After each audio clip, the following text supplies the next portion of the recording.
Napapansin mo rin ba, pre?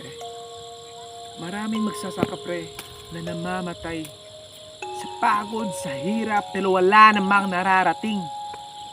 Kasi sobrang liit, pre, sobrang liit talaga ng sinasahod ng mga construction worker dito sa Pilipinas, yung mga magsasaka.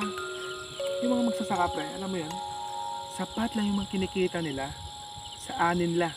Sapat lang rin sa bayarin sa utang, pre. Sa mga fertilizer, sa mga binhi ng mais, binhi ng palay, binhi ng kung ano-ano, mga putas, pag-aanib, benta, bayad sa utang. Wala lang rin nararating yung mga pinagpaguran mo. Samantala, pre, sa ibang bansa, yung mga construction worker doon, pre, nakasasakyan, yung mga bahay, yung mga lupa. Dirin mo yun? Dito sa Pilipinas, pre, wala. At yung dapat, pre, isang tuon na napansin ng gobyerno. Dito sa Pilipinas, pre, mga magsasaka dito namamatalan sa pagod eh. Totoo yan, pre, totoo yan. Wala lang rin napapala.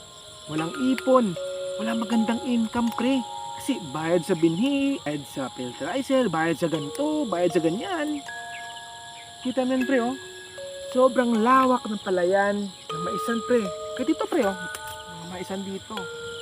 Meron ka lang ganitong kalaking lupa sa babansa, pre.